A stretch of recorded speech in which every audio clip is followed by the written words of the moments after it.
تمام علماء رجال اس بات سے آشنا ہے اور اس بات کو مانتے ہیں. ایک مثال میں آپ کی خدمت میں عرض کرتا ہوں. جی. حضرت اسما بنت امیس، یہ روایت میں پڑھ رہا ہوں خصائص علی علیہ السلام سے، جی. جس کتاب کے مؤلف ہیں جناب امام نسائی. بالکل ہے. اوکے. بالکل ہے. امام نسائی نے لکھا کہ خصائص علی ابن ابی طالب میں لکھا کہ جناب اسما بنت امیس روایت کرتی ہیں کہ جب مولا امیر کی جناب سیدہ سے شادی ہوئی، عقد ہوئی، تو وہ جو پہلی رات تھی اس رات میں جناب سیدہ کے ہاں ٹھہری. روایت لمبی ہے لیکن ہمارا موضوع مقصود یہی ہے. آگے جا کر انہوں نے اسی پہ تحقیق کرتے ہوئے کہا کہ ہم اس روایت کو نہیں مانتے، کیونکہ جناب اسما بنت امیس کا ان ایام میں مدینہ میں ہونا ثابت ہی نہیں ہے. اچھا. وہ تو حبشہ کی طرف گئی تھی جناب جعفر کے ساتھ. اس کا مطلب ہے کہ درایت نے تو ختم کر دیا نا روایت کو. جو لوگ یہ کہہ رہے ہیں کہ اصول کافی میں حدیث موجود ہے کہ یزید مدینہ میں آیا اور یزید نے آ کر جناب امام سجاد علیہ السلام سے کہا کہ اگر آپ میری اس بات کو نہیں مانتے تو میں آپ کو قتل کر دوں گا، تو امام نے فرمایا معاذ اللہ کہ ٹھیک ہے، میں تمہاری بیعت کرنے کے لیے تیار ہوں. یہی مفہوم ہے نا روایت کا. غلام ہوں میں، مکرم غلام. اوکے بھائی، بات یہ ہے، ہمارا چیلنج ہے، اچھا. کوئی یہ ثابت کر دے کہ یزید مکہ و مدینہ میں آیا تھا کربلا کے واقعے کے بعد. تمام علماء اسلام، شیعہ سنی کی قید نہیں، تمام علماء اسلام اس بات پر متفق ہیں کہ یزید مکہ و مدینہ میں آیا ہی نہیں کربلا کے بعد. جبکہ مجھے جہاں تک ایک روایت یاد آ رہی ہے، متن یاد آ رہا ہے، صاحب بحار نے بھی لکھا ان ھذا الملعون لم یأت المدینہ بعد الخلافہ، کہ یزید ملعون خلافت کے بعد مدینہ میں داخل نہیں ہوا. ولم بل لم یخرج من الشام حتی مات ودخل النار، شام سے نکلا نہیں ہے، مر گیا اور جہنم میں، واصل جہنم ہو گیا. تمام علماء اس بات یعنی آپ فرما رہے ہیں کہ یزید کا مدینے میں آنا ہی نہیں ثابت، تو پھر یہ واقعہ کیسے ہوا کہ اس نے وزٹ کیا، امام نے فرمایا کہ میں مکرم غلام ہوں، اور یہ بات ہوئی نہیں ہے. صرف جس بنیاد پر آپ نے اس عمارت کو کھڑا کیا ہے وہ بنیاد ہی آپ کی کمزور ہے. بجائے اس کے کہ آپ اس پہ بحث کریں، آیا اس کے راوی کیسے ہیں، یہ سکہ ہیں سکہ نہیں ہے، روایت درست. بھائی یہ روایت اس قابل ہی نہیں ہے کہ اس پر استدلال کیا جائے. بات ہی ختم ہو گئی. یعنی جس چیز کے اوپر ساری بنیاد ہے، جس پہ عمارت کھڑی ہوئی ہے، وہ بنیادی مخدوش ہے. وہ بنیادی اچھا، اس بنیاد کا نام تو اصول کافی ہے، اور کہتے ہیں کہ الکافی و کافی لشیعتنا، کافی ہمارے شیعوں کے لیے کافی ہے، تو یہ ہے کافی. میں ناظرین تک ایک بات پہنچانا چاہتا ہوں. دیکھیے، فقہ جعفریہ کا، مذہب حقہ کا، مذہب اہل بیت کا قانون ہے، اور تمام صاحبان مطالعہ، صاحبان علم اس بات سے آشنا ہے کہ ہم یعنی شیعیان حیدر کرار قرآن مجید کے علاوہ کسی کتاب کو A to Z ایتھینٹک نہیں مانتے. ہمارے ہاں روایات کو پرکھنے کے معیار ہیں، جن میں سے ایک علم و رجال، اور علم و رجال کے اصولوں کے تحت ہم کسی روایت کو قبول کریں گے، کسی روایت کو قبول نہیں کریں گے. جیسے یہ روایت قابل قبول نہیں، جبکہ اصول کافی میں موجود ہے. ایسی 20 روایتیں ہیں. اچھا، اور ایک بات اور، اگر کوئی روایت آپ کے مسلمات سے ٹکرائے، وہ روایت ہمارے ہاں قابل قبول نہیں ہے. حق اور باطل کی اطاعت، باطل کی بیعت، باطل کی اتباع ممکن ہی نہیں ہے. قرآن مجید کی ایک آیت مجیدہ سورہ انبیاء میں غالباً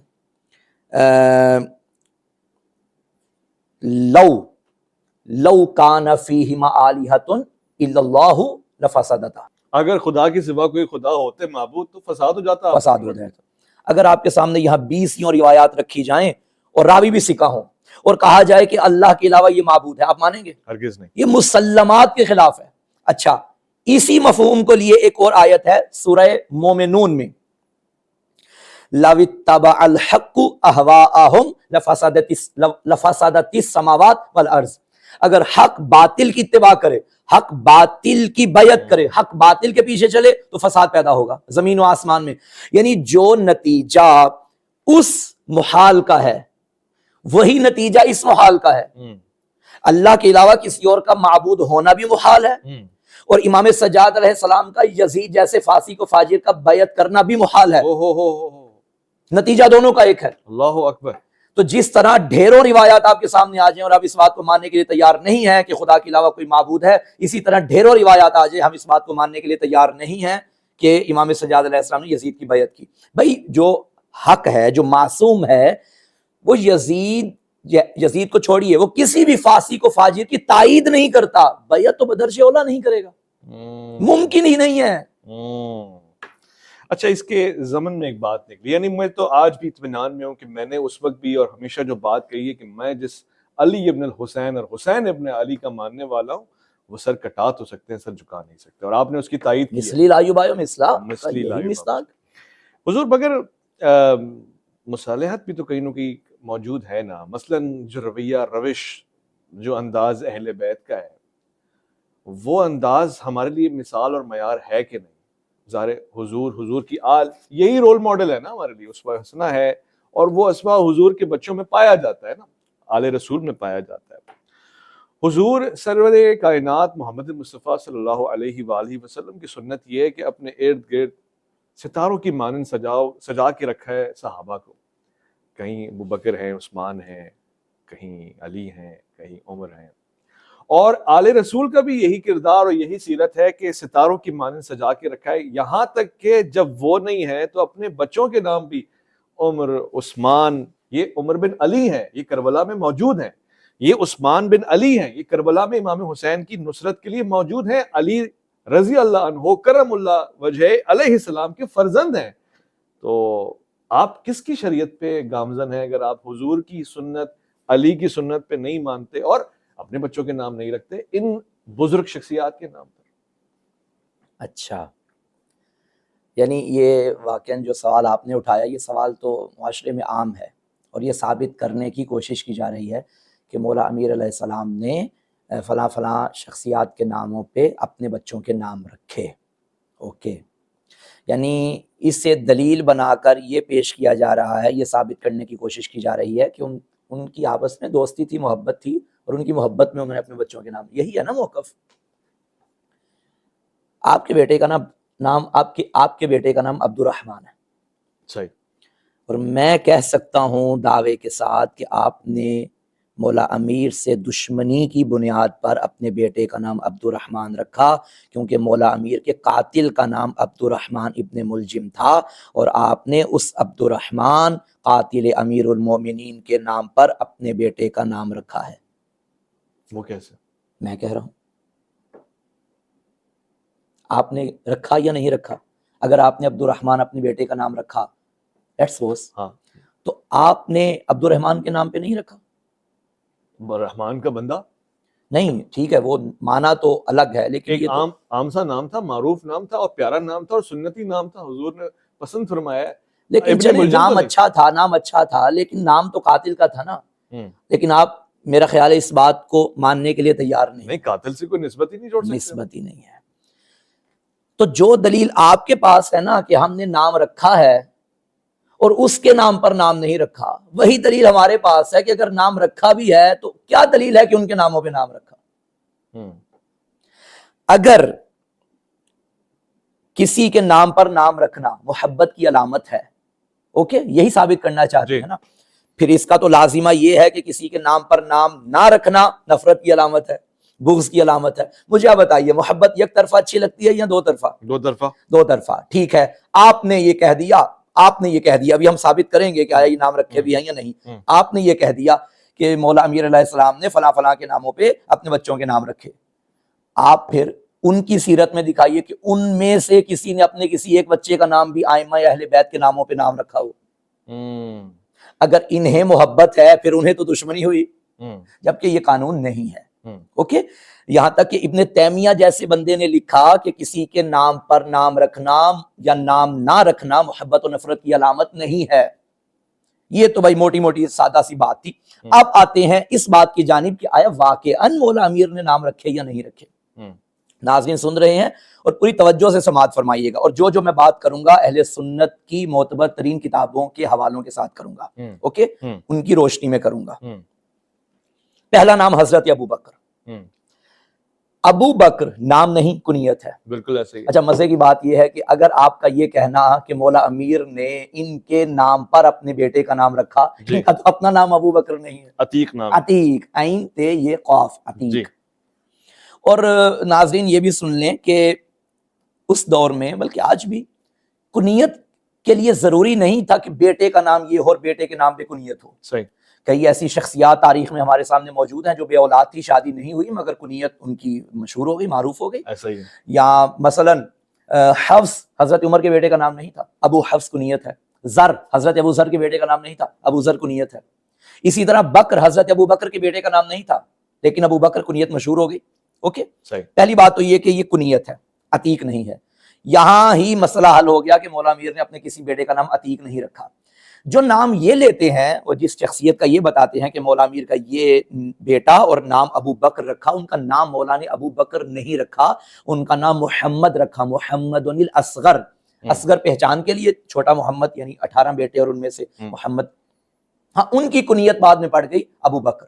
اوکے، 20 نام ہیں صحابہ اکرام میں سے، یا 20 کنیتیں ہیں ابو بکر نامی، کافی صحابہ اکرام موجود ہے. آپ کے پاس کیا دلیل ہے کہ مولا امیر کے اس محمد بیٹے کی کنیت ابو بکر ان کی کنیت کی وجہ سے ہے؟ مولا امیر نے تو ابو بکر کنیت رکھی نہیں، مولا امیر نے تو نام محمد رکھا. ابو بکر اس نام میں رائج تھا، اس دور میں رائج تھا. تو کلیئر ہو گیا کہ حضرت ابو بکر پہلی بات تو یہ نام نہیں، کنیت ہے. اور اس نام پہ مولا امیر نے اپنے بیٹے کا نام نہیں رکھا بلکہ ان کا نام محمد رکھا، کنیت مشہور ہو گئی ابو بکر. اوکے، اور ابو بکر اس دور میں رائج تھا. آپ کس دلیل کی بنیاد پر کہہ سکتے ہیں کہ ان شخصیت کی کنیت پہ ان کی کنیت مشہور؟ اس دلیل پہ کہ اگلے بیٹے کا نام عثمان ہے، اگلے بیٹے کا نام عمر. آتے ہیں اس پہ، آئیے حضرت عمر پہ آتے ہیں. دوسرے نمبر پہ حضرت عمر ہے نا جی، حضرت عمر پہ آتے ہیں. مولا امیر نے اپنے کسی بیٹے کا نام عمر نہیں رکھا. آن دی ریکارڈ بات کر رہا ہوں. اچھا، مشہور ہو گئی بات، اور جناب شور شرابہ. اور یہ بات یاد رکھیے، علمی حلقوں میں یہ موضوع نہیں ہے، یہ عوامی سطح پہ موضوع ہے. صحیح. کیونکہ نام کسی کے نام، بات کردار کی ہے. کسی کے نام پہ نام رکھنا گویا اس کی تائید نہیں ہے، یہ علماء جانتے ہیں، لہٰذا علمی حلقوں میں یہ بات نہیں. رہی بات حضرت عمر کی، حضرت عمر کے نام پر مولا امیر نے کسی بیٹے کا نام عمر نہیں رکھا، بلکہ جن کا نام یہ عمر کہتے ہیں ان کا نام عمر ہے. عمر بن علی نام ہے آپ. یس، عین میم رے واو عمر، عین میم رے عمر. ان کا نام عمر ہے، حضرت عمر. اچھا، اور ان کا نام عمر بن علی ہے. یہ تو موضوع ختم ہو گیا. جیسے عمر ابن عاص ہے. ہاں، عین میم رے واو عمر ابن عبدود. عمر ابن عبدود. ہاں، آپ فرما رہے ہیں کہ وہ جو دشمن رسول ہے اس کے نام پہ مولا علی اپنے بچے کا نام رکھیں گے اور صحابی رسول کے نام پہ نہیں رکھیں گے. عمر رکھ لیں گے، عمر نہیں رکھیں گے. اور عثمان. اچھا، اور یہ بھی بتاتا چلوں، حضرت عمر صرف ایک نہیں تھے صحابہ اکرام میں، حضرت عمر بہت سارے تھے. آپ تاریخ اٹھائیں، میرا جہاں تک خیال ہے 20 کے قریب نام ہیں، عمر بن فلاں، عمر بن فلاں، عمر بن فلاں. تو اگر آپ یہ ثابت کر بھی دیں، جبکہ کر نہیں سکتے، کر بھی دیں کہ حضرت عمر کے نام پہ رکھا، تو کس دلیل کی بنیاد پہ آپ کہہ رہے ہیں کہ یہ والے حضرت عمر کے نام پہ انہوں نے نام رکھا؟ پہلی بات تو یہ کہ عمر نام رکھا ہی نہیں، عمر نام رکھا، عمر بن علی. حضرت عثمان، حضرت ابو بکر والا مسئلہ بھی حل ہو گیا، حضرت عمر والا مسئلہ بھی حل ہو گیا. آئیے حضرت عثمان کی جانب. حضرت عثمان، مولا امیر کے ایک فرزند کا نام عثمان بن علی ہے. آپ بھی مانتے ہیں یہ بات؟ مانتا ہوں. مولا امیر نے اپنے بیٹے کا نام عثمان رکھا. اور یہاں اس وقت کوئی بہانہ نہیں چلے گا کہ وہ کنیت تھی یا یہ عمر نام تھا. اب عثمان نام ہے، عثمان بن علی نام ہے. لیکن میں نے بتایا جس طرح ابو بکر کافی صحابہ اکرام کی کنیت تھی، عمر کافی صحابہ اکرام کے نام تھے، اسی طرح عثمان بھی ایک نہیں تھے 1.25 لاکھ صحابہ میں. آپ کہیں گے عثمان بن مظعون تھے؟ عثمان بن مظعون تھے. اور یہ میں نہیں کہہ رہا، مولا امیر کا فرمان کتابوں میں موجود ہے. مولا امیر نے فرمایا کہ میں نے اپنے اس بیٹے کا نام عثمان بن مظعون کے نام پہ رکھا ہے. عثمان بن مظعون وہ صحابی رسول صلی اللہ علیہ وآلہ وسلم تھے جن سے رسول اللہ کو بھی شدید محبت تھی اور مولا امیر کو بھی شدید محبت تھی. جنت البقیع میں مدفن ہے. اور جناب عثمان بن مظعون کی وفات پر رسول اللہ نے گریہ فرمایا باقاعدہ. تو یہ تو موضوع ہی ختم ہو گیا. پہلی بات تو یہ خلاصہ پیش کر رہا ہوں، پہلی بات تو یہ علمی حلقوں میں یہ بات قابل قبول نہیں ہے کہ آپ اگر کسی کے نام پہ نام رکھیں تو آپ اس سے محبت کرتے ہیں یا اس کی تائید کرتے ہیں. یہ دلیل نہیں ہے اس بات کی. آپ بچے کا نام صدام حسین رکھیں گے؟ اچھا، اس پہ آتے ہیں، چلیں اس پہ آتے ہیں. یہ ایک دلیل ہے کہ آج کے دور میں میں نہیں رکھوں گا. آپ کو نہیں رکھوں گا، مولا علی اپنے بچوں کے نام پھر بھی رکھ رہے ہیں. اچھا، مولا امیر علیہ السلام نے، چلیں میں مولا امیر علیہ السلام کی سنت پہ عمل کرتے ہوئے اپنے بیٹے کا نام عثمان رکھتا ہوں. آپ سے مراد وہ. آپ حضرت معاویہ کی سنت پہ عمل کرتے ہوئے بیٹے کا نام یزید رکھیں؟ نہیں رکھ سکتے، کیوں نہیں رکھ سکتے؟ ذلیل نام ہے یہ، بہت ملعون نام ہے۔ اچھا اس دور میں تو بہت سارے یزید نام تھے اور رائج تھا یزید نام، تاریخ میں بڑے بڑے لوگوں کے نام یزید بن فلاں، یزید بن فلاں، حر بن یزید ریاحی۔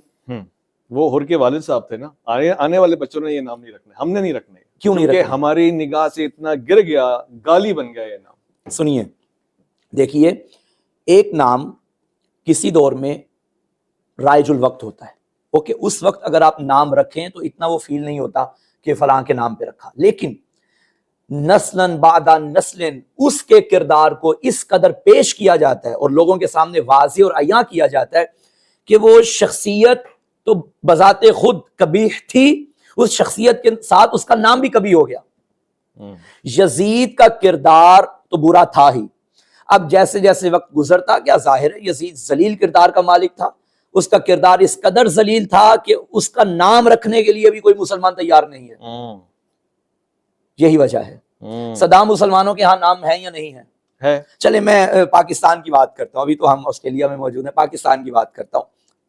مثال دے رہا ہوں، ایک سیاسی پارٹی ہے، دوسری سیاسی پارٹی ہے، دونوں مخالف ہیں اور دشمنی یوں لگتا ہے ازل سے دشمن بن کر آئے۔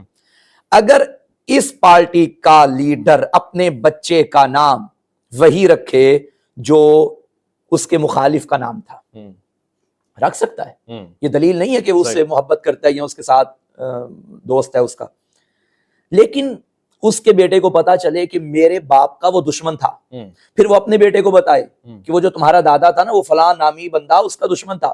یہ بات چلتی چلتی جب نسلوں میں منتقل ہوگی تو نسلوں میں اس مخالف کا نام اتنی قباحت اپنے اندر رکھے گا کہ آئندہ آنے والی نسلیں وہ نام رکھنے کے لیے تیار نہیں ہوگی، یہ بات ہے۔ اچھا جی، مگر اہل بیت کا کردار، یہ تو ہو گیا مسموم طریقہ یا نام دینے رکھنے والا طریقہ۔ اہل بیت کا کردار بھی محبت، الفت، عقیدت، احترام، رشتے داری والا ہے۔ مثلا محمد بن ابی بکر، اب میں ترتیب سے ہٹ کے چونکہ بات کنیکٹڈ ہے، یہ نہیں کہ بچوں کے نام صحابہ کے نام پہ رکھے، یہ بھی کہ صحابہ کے بچوں کو اپنا بچہ بنایا۔ سبحان اللہ۔ محمد بن ابی بکر آغوش حضرت علی ابن ابی طالب کرم اللہ وجہہ میں پرورش پا رہے ہیں، یعنی لاکھوں سلام، لاکھوں سلام ہو۔ اب آپ کہتے ہیں کہ نہیں وہ کسی اور کے بیٹے تھے اور جھگڑا تھا اور سیاسی اختلاف تھا۔ میں نے ابھی عرض کیا کہ بات ناموں کی نہیں، بات رشتوں کی نہیں، بات کردار کی ہے۔ لاکھوں سلام حضرت ابو بکر کے فرزند حضرت محمد پر رضی اللہ تعالی عنہ۔ حضرت محمد بن ابی بکر جنہیں مولا امیر نے فرمایا یہ میرا بیٹا ہے، جناب اسما بنت امیس حضرت محمد بن ابی بکر کی والدہ، اور حضرت ابو بکر جناب محمد بن ابی بکر کے والد۔ جناب اسما بنت امیس، میں چاہتا ہوں کہ جناب محمد بن ابی بکر کا ذرا بیک گراؤنڈ تھوڑا سا پلیز، آج کے وقت میں ضرورت بھی ہے، ضرورت ہے۔ محمد بن ابی بکر کی والدہ کا عقد پہلے ہوا جناب جعفر کے ساتھ، جناب جعفر طیار کے ساتھ۔ جناب اسما بنت امیس پہلے ان کے حرم میں حضرت علی کی عقد میں تھی۔ جی، جناب جعفر طیار کی وفات کے بعد آپ آ گئی حضرت ابو بکر کے عقد میں۔ جب حجۃ الوداع کا وقت آیا، دوران سفر حضرت محمد بن ابی بکر کی ولادت ہوئی۔ حضرت ابو بکر کی وفات کے بعد جناب اسما بنت امیس کا عقد ہوا مولا امیر المومنین کے ساتھ، محبہ اہل بیت تھیں۔ اب وہ جو جناب ابو بکر کے بیٹے جناب محمد بن ابی بکر ہیں، مولا امیر کی آغوش میں آ گئے، اور مولا امیر علیہ السلام نے خود ان کی تربیت کی، اور محمد بن ابی بکر کا دل بھرا ہوا تھا محبت علی ابن ابی طالب، شیعہ علی کہلواتے تھے۔ اور جناب امیر المومنین علیہ السلام نے فرمایا کہ ابو بکر کی صلب سے ہے محمد، لیکن بیٹا میرا ہے۔ کیا کردار ہے۔ اب جناب اسما بنت امیس، اچھا جناب اسما بنت امیس کی ایک اور بہن تھی جن کا نام سلمہ تھا، ان کی شادی جناب حمزہ بن عبد المطلب سے بھی ہوئی۔ کیا رشتہ ملتا ہے آپ اس میں۔ پھر جناب محمد بن ابی بکر کو اللہ نے ایک اور بیٹا عطا کیا، قاسم۔ قاسم بھی شیعہ علی میں تھا۔ اور یہ بتاتا چلوں کہ جناب محمد بن ابی بکر نے مولا امیر کے علاوہ کسی کی بیعت نہیں کی۔ قاسم میں نبی یہ جو پہلے بات ہو رہی تھی ناموں کی، جی، کسی کے نام پہ نام رکھنا محبت کی علامت نہیں ہوتا۔ پھر مشکل میں ساتھ دینا محبت کی علامت ہے. آپ کہتے ہیں کہ مولا امیر نے، موضوع سے ہٹ کے بات ہو رہی ہے، پچھلے سوال سے متصل ہے یہ بات، مولا امیر علیہ السلام نے فلاں کے نام پہ نام رکھ لیا تو یہ ان سے محبت ہے. اچھا ٹھیک ہے، محبت تھی تو مولا علی کا جب بیٹا میدان کربلا میں تنہا ہے تو ان کے بیٹوں میں سے کس نے ساتھ دیا؟ حضرت عمر کے بارے میں آپ کہتے ہیں، جبکہ ہم یہ ثابت کر چکے ہیں کہ حضرت عمر کے نام پہ نام نہیں رکھا، عمر نام رکھا ہی نہیں ہے. حضرت عمر کا بیٹا عبداللہ بن عمر یہ کہاں تھا؟ اس نے یزید کی بیعت کی ہے، کہاں گئی محبت؟ میں مانتا ہوں کہ یہ مگر امام حسین کو مشورہ دیا، مشیر تھے، مختار ثقفی کو رہائی تک کروائی، تو تعاون کیا شیعوں کے لیے، انہوں نے راستے ہموار تو کیے ہیں نہیں ایمان کے آخری درجے اور ایک مختص درجے میں نہیں. نا دیکھیے، آپ حجت دوراں، حجت خدا کے منکر بن رہے ہیں، یہاں تک کہ یہ مولا امیر علیہ السلام کو چوتھا خلیفہ بھی نہیں مانتے تھے. ذمہ داری سے کہہ رہا ہوں. ان سے پوچھا گیا، انہوں نے بیعت نہیں کی تھی. تین خلیفوں کے بعد معاویہ کا ذکر کیا اور یزید کا ذکر کیا، یہ ہے محبت. بہرحال وہ ایک الگ سیاسی اختلاف بھی ہو سکتا ہے، نہیں سیاسی اختلاف، مگر محمد بن ابی بکر تو شہید بھی ہو گئے. محمد بن ابی بکر کا کردار زندہ، عشق علی میں شہید ہو گئے. شہید. کیوں نہیں آپ نام رکھ رہے اپنے بچوں کو کہ محمد بن ابی بکر، چاہے وہ والے محمد بن ابی بکر ہو، تاکہ ان کی قربانی رائے گاہ نہ جائے. عشق علی کے شیعان حیدر کرار ہیں، صف اول کے بیان کریں نا. بھائی ابی بکر، محمد بن ابی، محمد تو نام رکھتے ہیں نا، سارے رکھتے ہیں، محمد بن ابی بکر کیسے رکھیں گے؟ محمد بن تو وہی رکھیں گے نا جو والد کا نام ہے. محمد نام کیوں نہیں رکھا جاتا؟ آپ محمد ابو بکر نام رکھیں. نہیں، محمد محمد ابو بکر نقوی. چلیں، آپ پھر حضرت معاویہ کی سنت پہ عمل کرتے ہو، یزید کا نام رکھیں، بیٹے کا نام یزید رکھیں، نہیں رکھتے. اس لیے کہ امام حسین کی سنت، امام علی کی سنت، حضور کی سنت موجود ہے، تو پھر ہم کسی اور طرف کیوں جائیں؟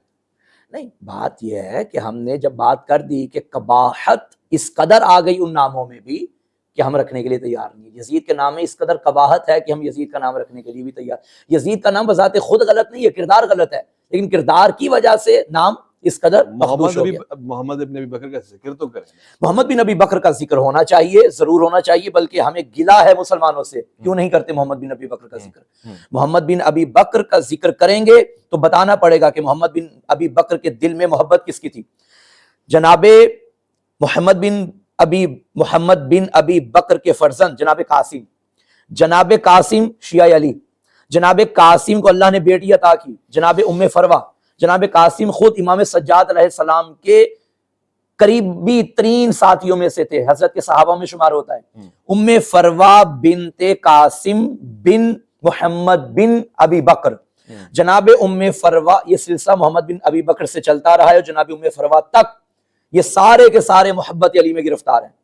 اور ان کا عقد ہوا جناب امام محمد باقر علیہ السلام سے. اللہ نے جناب ام فروا کے ذریعے امام باقر علیہ السلام کو امام جعفر صادق علیہ السلام عطا کی. اب پتہ چلا ہمارے ہاں تو رشتہ داری یا ناموں کی تو کوئی مسئلہ ہی نہیں ہے، ہمارے ہاں معیار کردار ہے. آپ فرما رہے ہیں کہ حضرت ابو بکر کے فرزند سے، یعنی ان کی پر پوتی سے یا پوتی سے جا کے امام جعفر صادق کی. بالکل، تو یہ تو خوبصورت مثال ہو گئی میری. بالکل بھائی رسول اللہ کے ایک چچا حضرت ابو طالب ہے، ایک چچا ابو لہب ہے، ایک چچا وہ ہے جس کے بارے میں قرآن فرما رہا ہے الم یجد کا یتیما فآوا، اور ایک چچا وہ ہے جس کے بارے میں قرآن فرما رہا ہے تبت یدا ابی لہب وتب. دونوں چچا ہیں، مگر ہمارے نزدیک، قرآن کے نزدیک، یہ قرآنی بیسک تعلیم ہے اسلام کی، معیار کردار ہے. میں بلکہ آسان الفاظ میں کہوں کہ اگر کوئی مصطفیٰ کو صرف بھتیجا سمجھے وہ ابو لہب بنتا ہے، اور جو محمد کو اپنا عقیدہ بھی سمجھے وہ ابو طالب بنتا ہے. جناب محمد بن ابی بکر کا تذکرہ ہونا چاہیے. ہمارا گلہ ہے مسلمانوں کے ساتھ، مسلم کمیونٹی کے ساتھ، علماء اہل سنت سے ہمارا گلہ ہے. کیوں نہیں ذکر ہوتا جناب محمد بن ابی بکر کا؟ جناب محمد بن ابی بکر کا تذکرہ ہوگا تو بتانا پڑے گا کہ محمد بن ابی بکر کا قاتل کون تھا. اچھا، حاکم شام نے محمد بن ابی بکر کو قتل کروایا، اس نے بندے بھیجے جنہیں حضرت محمد بن ابی بکر کو وہ گدے کی کھال میں بند کر کے جلا دیا گیا. جنگ جمل میں، جنگ صفین میں محمد بن ابی بکر مولا امیر کے ساتھ تھے. بتائیں نا، وہاں میں معذرت کے ساتھ ایک بات کروں گا. جی، جناب ام حبیبہ ام المومنین ہے، جی، رسول کا حرم ہے، ان کے بھائی کو تو آپ خال المومنین بنا دیتے ہیں. تو جناب عائشہ، کیا یہ حرم پیغمبر نہیں ہے؟ بن ابی بکر خال المومنین ہے، ہونا چاہیے نا، جناب عائشہ کے بھائی ہیں. واہ واہ واہ، بہت خوبصورت. جناب عائشہ کے بھائی ہیں. ان کا تو ذکر صرف آپ کہہ رہے کرتے ہیں ہیں کہ عشق علی کی وجہ سے صرف عشق علی، صرف عشق علی. جناب ام حبیبہ کے بھائی کو سر پہ اٹھایا جا رہا ہے کیونکہ وہ دشمن علی تھا، جنگیں لڑیں. جناب عائشہ کے بھائی کا ذکر تک نہیں ہوتا کیونکہ وہ جنگوں میں علی کے ساتھ تھے. یہ کاہے کا انصاف ہے بھائی؟ میک سینس، لاجک ہے، میں اس پہ اتفاق کرتا ہوں. تو جناب محمد بن ابی بکر پہ ہمارا لاکھوں سلام، اور ان کے کردار پہ ہمارا لاکھوں سلام، جنہیں مولا امیر خود اپنا بیٹا کہے. معیار ذات علی بن ابی طالب ہے، اور یہ معیار بھی ہمارا خود ساختہ معیار نہیں، رسول اللہ نے ارشاد فرمایا ہے کہ حق علی کے ساتھ ہے. اچھا، جاتے جاتے ظاہر ایک اور پہلو کے اوپر اگر تبصرہ فرما دیں. مسئلہ تنقید نہیں ہے، اور سوال کا مقصد بھی کرٹیسائز کرنا نہیں ہے، سمجھنا ہے. شبیہات کا تصور بڑا عام ہے مسلمانوں میں اور اہل تشیع کمیونٹی میں. جب ہم یہ دیکھتے ہیں کہ شبیہات کا اتنا احترام ہے تو ذات شخصیات کا احترام تو اس سے بھی زیادہ ہونا چاہیے. اصل میں تصور کیا ہے شبیہات کے پیچھے جو بناتے ہیں؟ کیونکہ ہندو کمیونٹی کے دوستوں نے مجھ سے پوچھا کہ بھائی یہ وہی تو ہے جو ہمارے یہاں ہوتا ہے. فرق یہ ہے کہ ہمارے یہاں گائے نکلتی ہے، تمہارے یہاں گھوڑا نکلتا ہے. صحیح. جانور کی اقسام کا فرق ہے. صحیح. پوجا تو تم لوگ بھی کر رہے ہو اور گھوڑے کی پوجا کر رہے ہو، اس کے نیچے سے گزر رہے ہو. اگر تم ہمیں گاؤ متر کہتے ہو تو ہم فلاں فلاں فلاں، یعنی اگر تنقید وہ کر رہے ہیں تو وہ شبیہات پہ کر رہے ہیں. کیا یہ اسلام کا بڑا خاص حصہ ہے اور ایسا واجب حصہ ہے کہ ہم اس کو ٹھیک نہیں کر سکتے؟ اچھا، اس جواب کو دو حصوں میں تقسیم کیا جا سکتا ہے. پہلا تو یہ کہ آیا شبیہات کا تصور اسلام میں کیا ہے یہ، اور دوسرا ہندوؤں والا اعتراض، وہ بھی یاد کروائیے گا. یہ ممبر ہے ہمارے سامنے، آپ اس ممبر پہ ہر ارے گرے کو بٹھا سکتے ہیں؟ نہیں. کیوں؟ اس کا ایک احترام ہے. کیوں احترام ہے؟ کیونکہ اس کو نسبت حاصل ہے رسول صلی اللہ علیہ وسلم سے. رسول اللہ تو 11 ہجری میں دنیا سے چلے گئے، یہ کون سی ہجری چل رہی ہے؟ 1400 نام سے منسوب کیا ہے. آپ کسی بھی شے کو منسوب کر دیں گے رسول اللہ کے نام سے؟ ان کی یاد میں. کیوں ان کی یاد میں؟ رسول اللہ، یہ اسے ممبر رسول کہا جاتا ہے، شبیہ ممبر رسول ہے. اس کا مطلب ہے کہ یہ ممبر صرف شیعوں کی مسجدوں میں تھوڑی ہوتا ہے. یہ ممبر تو تمام مسلمانوں کی مساجد میں ہوتا ہے. مجالس کو چھوڑیے، ابھی مساجد کی بات کروں. ممبر ہے یا نہیں؟ تو یہ ممبر یہاں کے کارپینٹر نے بنایا، لیکن جناب اس کو بڑی مقدس جگہ پہ رکھا گیا ہے. کیوں؟ یہ شبیہ ممبر رسول ہے. اس کا مطلب ہے اندر سے سارے مسلمان مانتے ہیں کہ شبیہ ہوتی ہے اسلام میں. یہ جو دمبا قربانی کے موقع پہ، عید قربان پہ ہم ذبح کرتے ہیں، یہ وہی دمبا ہے جو حضرت جبرائیل علیہ السلام لے کر آئے تھے؟ نہیں، اس کی نقل ہے. اس کی نقل ہے. نقل کو عربی میں شبیہ کہتے ہیں بھائی. ہم احترام بھی کرتے ہیں یا نہیں کرتے؟ کرتے ہیں. اس کا مطلب ہے اسلام میں شبیہات کا تصور ہے. بالکل ہے، مان گیا. مگر پوجا نہیں ہے، عبادت نہیں ہے. پوجا نہیں ہے، پوجا نہیں ہے. ممبر کی میں پوجا نہیں کروں گا. نہیں کروں گا، بالکل نہیں کریں گے. یاد رکھیے شبیہات کا کانسیپٹ جواز کی حد تک ہے. اوکے، وجوب کی حد تک نہیں ہے، جواز، جائز ہے شبیہ بنانا. آیا اس شبیہ سے محبت بھی کر سکتے ہیں یا نہیں کر سکتے؟ کیجیے. محبت تو کسی سے بھی کر سکتے ہیں. کسی سے بھی نہیں کر سکتے، انہی سے کر سکتے ہیں جن سے اللہ نے حکم دیا ہے. میں عام عرف میں بات کر رہا ہوں، رومانوی زندگی میں کسی سے بھی محبت ہو جائے. مانوی زندگی میں، ہاں، روحانی طور پہ. دیکھیے، محبت بذات خود اچھی بات ہے، ٹھیک ہے. اور اگر اللہ نے جن شخصیات سے محبت کا حکم دیا یا جن چیزوں سے محبت کا حکم دیا، اگر آپ ان سے محبت کریں گے تو یہ محبت عبادت بن جائے گی. اور اگر آپ شبیہ سے محبت کریں اس بنا پر کہ یہ شبیہ آپ کو اس محبت کی جانب لے کر جاتی ہے جس محبت کا خدا نے حکم دیا، تو اس شبیہ سے محبت کرنا بھی بے مقصد نہیں ہے بلکہ قابل اجر ہے. اس ممبر سے آپ محبت کریں، اس کا آپ احترام کریں، کیونکہ اس کو نسبت ہے، یہ شبیہ ہے اس ممبر کی. آپ اس ممبر پہ جاتے ہیں تو آپ کو رسول اللہ کا ممبر یاد آتا ہے. آپ ذمہ داری کا مظاہرہ کرتے ہیں اس ممبر پہ کہ جو بات میں بیٹھک میں کر سکتا ہوں وہ ممبر پہ نہیں کر سکتا. یہ ذمہ دار جگہ ہے. محبت کرتے ہیں، احترام کرتے ہیں. اچھا، ربیع الاول کا مہینہ ہے، ظاہر ہے بالکل. ربیع الاول کے مہینے میں آپ دیکھیں تمام مسلمان رسول اللہ کی نالین مبارک کی شبیہ اپنے امامے پہ لگاتے ہیں. بالکل، سر پہ سجاتے ہیں تاج بنا کے.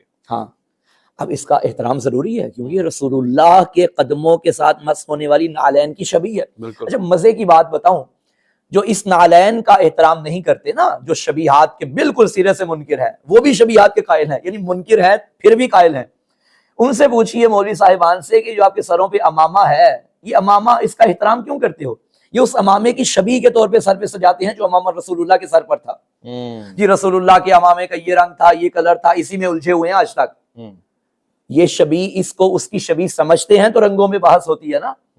تو آپ شبیہ کو سر پہ رکھتے ہیں، شبیہ کے اوپر بیٹھتے ہیں اور پھر بھی کہتے ہیں شبیہ بنانا جائز نہیں ہے. کاہے کی منطق ہے بھائی؟ اسلام میں شبیہ کا تصور بالکل ہے، جائز ہے. اور دوسری بات جو آپ نے ہندوؤں کی بات کی، بالکل سوال بنتا ہے، ہندوؤں نے بھی اپنے ہاتھوں سے بنائے اور ان کو پوجنے لگے، اور شیعہ حضرات بھی تو یہی کرتے ہیں، ہاتھوں سے بناتے ہیں، ان کے آگے احترام کرتے ہیں. لیکن یاد رکھیے گا ہندوؤں کی عقیدت میں اور ہماری عقیدت میں فرق ہے. ان کے احترام میں اور ہمارے احترام میں فرق ہے. ایک ہوتی ہے عقیدت، ایک ہوتی ہے حقیقت. عقیدت الگ چیز ہے، حقیقت الگ چیز ہے. اسلام عقیدت کا مذہب ہے، اسلام عقیدت سے خالی نہیں، مگر اس عقیدت کا جو حقیقت کے ساتھ ہو. اسلام ایسی عقیدت کا قائل نہیں ہے جو بدون حقیقت ہو. ہندوؤں کو بتوں سے عقیدت ہے، گائے سے عقیدت ہے، مگر اس کے پیچھے کوئی حقیقت نہیں ہے، کوئی کانسیپٹ ہی نہیں ہے.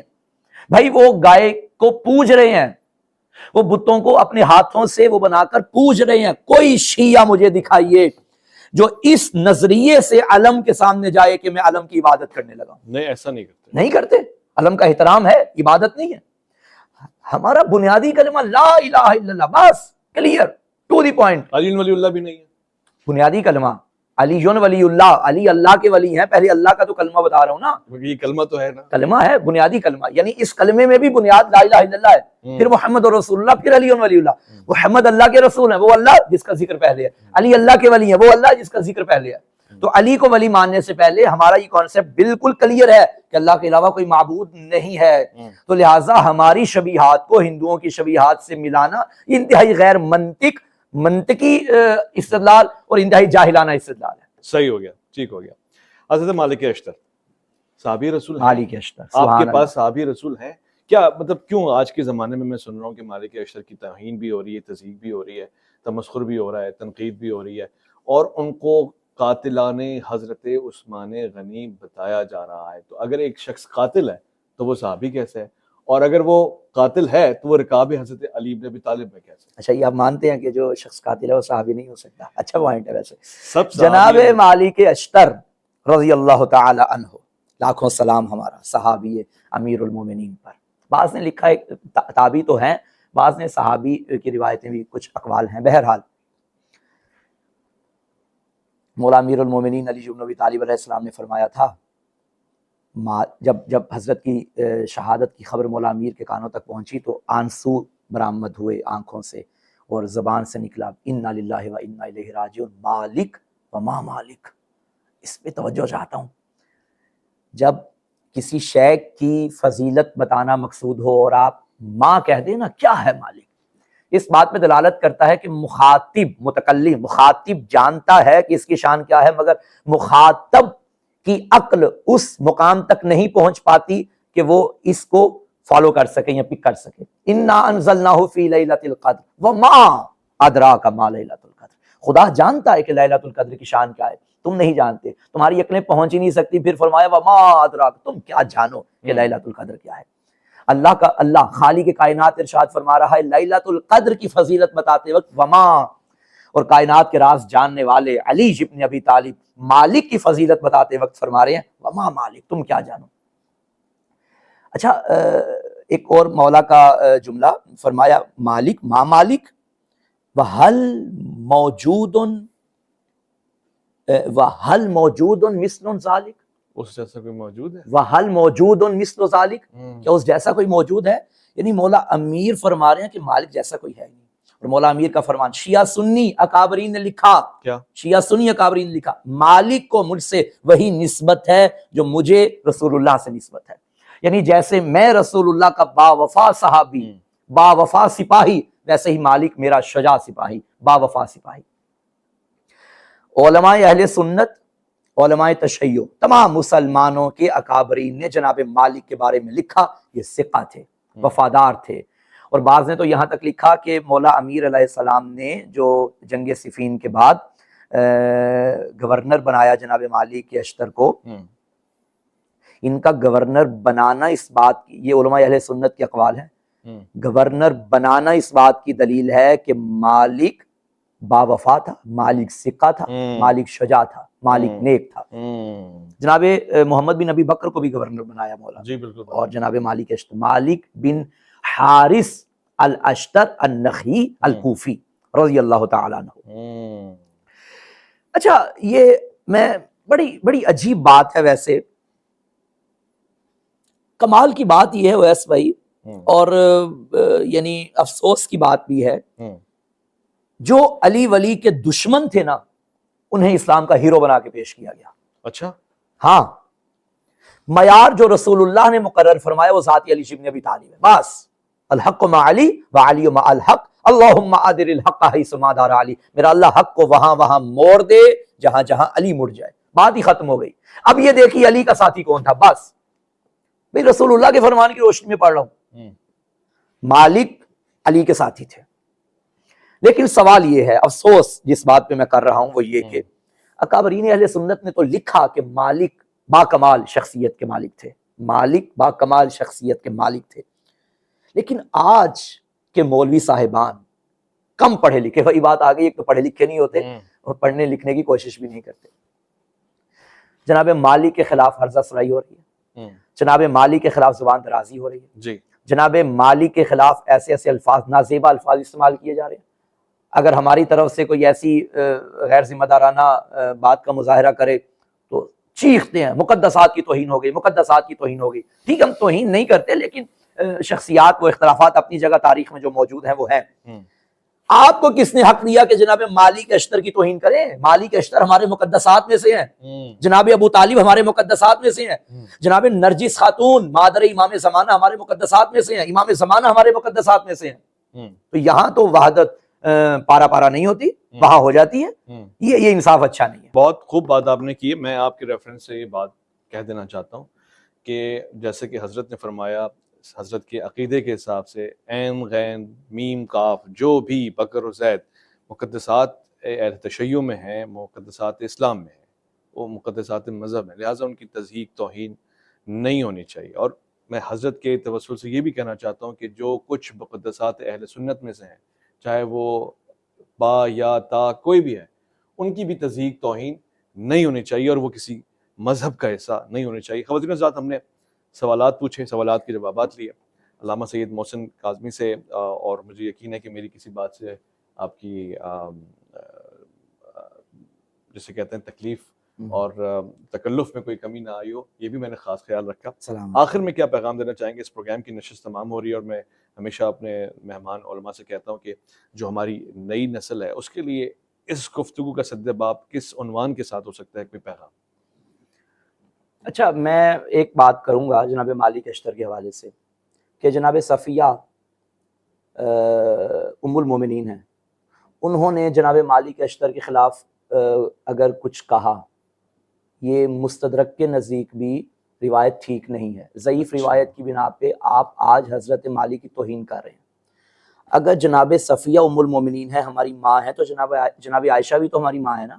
جناب عائشہ نے جو عمر عاص پہ لعنتیں بھیجی ہیں، پھر اس پر بھی تو بھیجیے۔ اچھا، اور یہ صحیح روایت ہے اہل سنت کے ہاں۔ بہرحال میں یہ کہوں گا کہ اتحاد قائم رہنا چاہیے۔ صحیح، ہاں، تاریخی واقعات پہ، تاریخی اختلافات پہ گفتگو ہونی چاہیے، مگر دلائل کے ساتھ، ٹھیک، قرآن کی روشنی میں، احادیث کی روشنی میں، مسلمات کو ٹھیس نہیں پہنچنی چاہیے۔ ٹھیک، اوکے، باقی تمام شیعہ سنی ایک ہی معاشرے میں رہتے ہیں، ذاتیات پہ نہیں آنا چاہیے۔ آپ بیٹھک میں بیٹھیں، آپ ٹیبل پہ بیٹھیں، علمی اختلاف برکت کا باعث بنتا ہے، توہین کسی کی نہ کریں، ہاں، لیکن جو جس کو مانتا ہے دلیل کی بنیاد پہ ماننا چاہیے، اس میں کوئی قباحت نہیں۔ خوبصورت۔ پروگرام کے آخر میں بھی شکریہ ادا کرنا چاہتا ہوں علامہ سید محسن کاظمی صاحب کا، آپ کی خصوصی آپ کا توجہ شکریہ، کا، آپ کی محبتیں، اور ایک پل کے لیے جب آپ نے گفتگو فرمائی تھی خصائص سے امیر المومنین علی ابن ابی طالب، آپ پہ ہمارا سلام ہو، مجھے یاد آیا چونکہ آپ نے بتایا کہ امام نسائی کی وہ ایک ایسی کتاب ہے کہ جس کے لیے انہوں نے نہ صرف قلم سے بلکہ جان و دل سے قربانی دی، اور اس وقت، اس خطے، اس علاقے، اس مسجد، اس قریے میں اس کتاب کی نشاط فرمائی، اشاعت فرمائی، تبلیغ فرمائی، جہاں سب کے سب بغض علی میں مبتلا تھے، یا اکثر اور بیشتر. اور اسی نتیجے میں، اسی کتاب کے نتیجے میں جو ان کی ایک ایسی تالیف تھی جس میں ان کو جان آفرین کے سپرد کرنی پڑی، عشق علی ابن ابی طالب میں. خواتین حضرات، اپنا بہت خیال رکھیں گے. اللہ کی امان میں.